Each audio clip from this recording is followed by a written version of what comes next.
নমস্কার বন্ধুরা, কেমন আছেন? আশা করি সবাই ভালো আছেন। ভিলেজ ব্লগ উইথ সুমি চ্যানেলে সবাইকে স্বাগত। এখন বেলা 11টা বাজে। আপনারা তো দেখলেন হামার ঘর পরিষ্কার করলাম। হামার ঘর পরিষ্কার করে এখন মাঠে যাচ্ছি। ও বাড়িতে নেই, ও একটু মাংস আনতে গেছে। যারা কাজ করছিল এতদিন তারা দুপুরে তাদেরকে একটু খাওয়াবো। এই যে ধান মাপবে, আমাকে তো দাঁড়িয়ে থেকে দেখতে হবে। চলুন।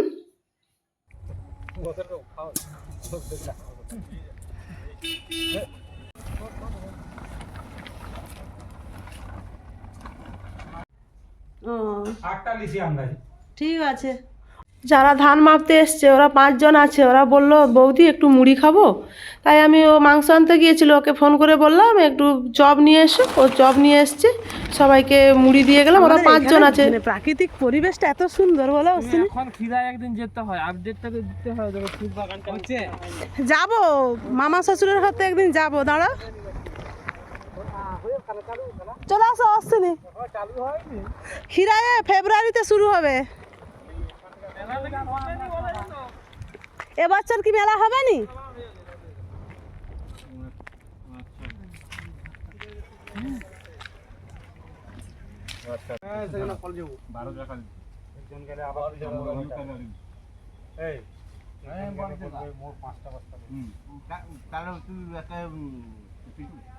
নিবে আসো আগে।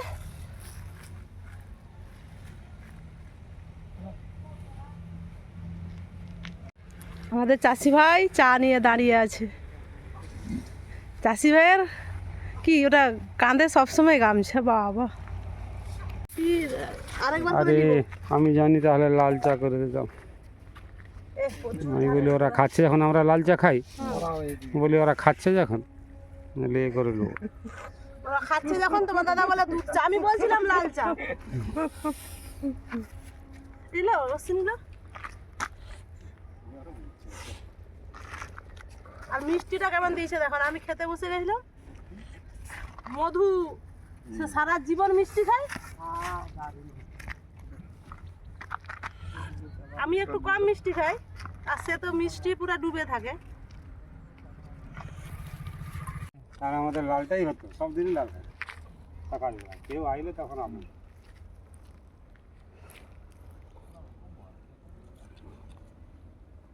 সবাইকে চা মুড়ি সব খেতে দেওয়া হয়ে গেছে। ও এবার ছেলেকে নিয়ে ডাক্তারখানা যাবে। আমি থাকবো, গিয়ে রান্না করতে হবে। আজকে রান্না একটু করতে দেরি হবে। আর অশ্বিনীকে বলেছি যে একটু দেরি করেই খাওয়াবো। মুড়ি খাইয়ে দিয়েছি চপ নিয়ে, চপ চানাচুর দিয়ে। ওরাও খেয়েছিল, যারা ধান মাপতে এসেছিল আর ওদেরকেও দিলাম। প্রত্যেকবারে আসলেই ওরা আমার কাছে বলে বৌদি আমরা মুড়ি খাবো। যারা ধান মাপতে আসে, বছরে 2বার আসে, একবার বড় চাষে আসে, একবার আমনে। 2বারই বলে বৌদি আমরা মুড়ি খাবো। কি করব, অতিথি নারায়ণ, খেতে চাইলে খেতে তো দিতেই হবে বলুন। ও তো চলেই গেছিলো ছেলেকে নিয়ে। আমি দাঁড়িয়েছিলাম। এখন প্রায় 12:30 বাজে। ভাত দিদিমণি বসিয়ে দিয়েছিল, ব্যথা পায়। যা হোক করে আমি যখন মাঠে ছিলাম, মাঠে না থাকলেও নয়, মানে অত ধান ওজন হচ্ছে, থাকতে তো হবেই। ও তো ছিল না। এসে দেখি সেই ব্যথা পায়ে যা হোক করে উনুনটা ধরিয়ে ভাতটা বসিয়েছিল। আমি এসে সব জোগাড় করলাম, দিয়ে আলু ভাজছি। ভাতটা ফুট ধরতে ভাঁড়িটা নাম করে আলুটা ভেজে নিয়েছিলাম। আবার ভাতের হাঁড়িটা বসিয়ে দেবো। এরকমভাবে রান্না করবেন, ভাতটা ফুটে গেলে হাঁড়িটা নামিয়ে একটা তরকারি হয়ে যাবে। তারপর আবার ভাতের হাঁড়িটা বসাবেন, দেখবেন অনেকটা জ্বালানিও সাশ্রয়, গ্যাস দুটোই সাশ্রয়, যে যেমন রান্না করে। আমি তো এরকমভাবেই রান্না করি। ভাতটা ফুট ধরে গেলে আগে হাঁড়িটা নামিয়ে তারপরে একটা তরকারি করে আবার ভাতের হাঁড়িটা বসাই। আমার তো ভাত আলু ভাজা দুটোই হয়ে গেছে। এবারে মাংসটা রান্না করলেই রান্না কমপ্লিট। আজ বেশি কিছু করিনি, বলে দিয়েছি যে অশ্বিনী আজ বেশি কিছু করতে পারবো না। এখন তো 12:30 বাজে, যাচ্ছি। মাংস আলু ভাজা চাটনি এই 3টা দিয়েই খাওয়াবো। কিছু করার নেই, প্রচুর কাজের চাপ। আজ সারাদিন কাজ হচ্ছে। সেই যে সকাল থেকে ঘুম থেকে উঠেছি, আমার ঘর পরিষ্কার করা থেকে এখন মাঠে এসছি আবার। মানে কতবার যে মাঠে আসছি আর বাড়িতে যাচ্ছি তার ঠিক নেই। পাগুলো যন্ত্রণা করে যাচ্ছে। এই কটা দিন একটু প্রচুর চাপ হয়ে গেল, তারপরে আবার যেই কেসেই হয়ে যাব কাজ কমে গেলে। না আবার বড় চাষে তলা ফেলানোর একটা হিড়িক আছে, সেটা নিয়ে আমার তখন বর যাবে।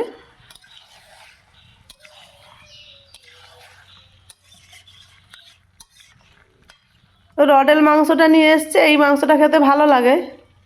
আর শীতকালে রডেল মাংস প্রচুর চর্বি হয়, তেলও উঠে। তাই আমি ওকে বলেছি ষাঁড়ি নেবে না, সাঁড়া নেবে, মানে সাঁড়া মুরগিটার একটু চর্বি কম হয়। আর মাংসের পিসগুলো অনেকটাই বড় বড় করে দিয়েছে। তাই আমি আমার বরকে বলছিলাম যে মুরগিটাকে 4 পিস করে নিয়ে চলে আসলে যে কাটছিল তাকে বলে দিতে পারতে, ভালো হতো। দেখুন কি বড় বড় পিস করেছে।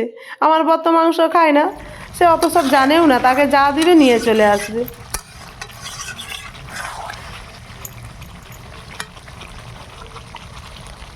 ওরা 11:30টার দিকে ডাক্তার দেখাতে গিয়েছিল, এখন 1টা বাজে, ওরা চলে এসছে। আমি বললাম ছেলেকে, কি বললো ডাক্তারবাবু? বললো যে তেল মশলা কম খেতে বলেছে। আমি তখন বললাম তুই গিয়ে মেদিনীপুরে বেশি করে খা, ও তো খেতে থাকে। আমার মাংসটা কষানো হয়ে গেছে, জল দিয়ে দিলাম।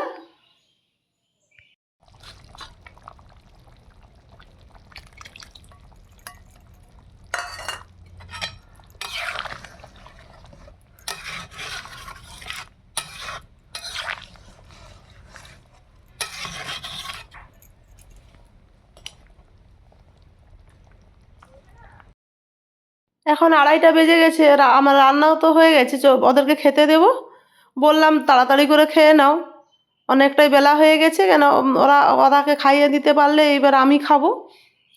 আমাদের খেতে দিদিমণিকে দিয়ে দিয়েছিলাম, আর আমার ছেলেকে, আমি আর ও বাকি আছে, আমরা শেষে খাবো ওদেরকে খাইয়ে। মাংস একটু পাতলা পাতলা ঝোল করেছি, আজ আর ডাল ঢাল করার সময় হয়নি, তাই একটু ঝোল ঝোল রেখে দিয়েছি ভাতে মেখে খাওয়ার জন্য।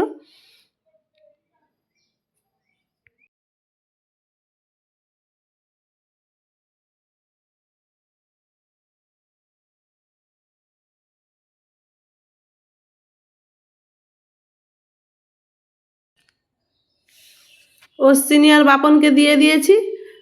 ফুলমণি আসেনি, সে অন্য লোকের কাজে গেছে। ওদেরকে জিজ্ঞেস করলাম মাংস কেমন হয়েছে, বাপন বলছে খুব ভালো লাগছে। বাপন একটু মাংস খেতে ভালোবাসে, অশ্বিনী অতটা খেতে ভালোবাসে না, তাও বললাম খাও। ও ঘুরে দিলে অতজনা নিতে চায় না। আর বাপন মাংসের আলু খেতে খায়নি। ওদের তো খাওয়া হয়ে গেছে, এবার আমরা বসে গেছি। আমাকে এতটাই খিদে লেগে গেছে, এখন তো প্রায় 3টা 3:30 বাজে, আমি ওই পাতের মধ্যে 3 পিস মাংস ঝোল নিয়ে বসে গেছি। এবার দেখুন আমার ছেলে এসে বলছে মা আমাকে খাইয়ে দাও। আমি ও ঘরে থাকলে আমি, ও যতই খাও আমার পাতে এসে 2 গাল হাঁ করে খাবেই, এটাই আমার ভালো লাগে। তাকে 2 গাল খাইয়ে দিতে হবে, তারপর আমি খাই। খেয়ে টেয়ে দিয়ে চলুন বাকি কাজগুলো সেরে নেই। বন্ধুরা এখন বিকেল 5টা বাজে, এই কাজকর্ম সেরে সারাদিনের পর এই স্নান করে আসলাম। আর আপনারা তো জানেন দিদিমণির একটু অসুবিধা হয়েছে, সে থাকলে দুজনে মিলে সব করে নিতাম। আজ একা একটু হয়ে গেছি, তাই কাজটাও একটু বেশি। ওরা আজকে যারা কাজ করছিল, অশ্বিনী, তারা আজকে একটু খাওয়ালাম মাংস ভাত। আর ওরা প্রত্যেক বছর আসলে আমার কাছে এখানে খায়, যারা ধান নিতে আসে প্রত্যেকবারেই বলে বৌদি আমরা মুড়ি খাবো। আর সারাদিনের কাজকর্ম এই শেষ হলো। বন্ধুরা আমার এই ভিডিওটি যদি ভালো লেগে থাকে আপনারা লাইক কমেন্ট শেয়ার করবেন, সাবস্ক্রাইব করবেন, আমার পাশে থাকবেন। আজকের মতো আসছি, সবাই ভালো থাকুন, সুস্থ থাকুন।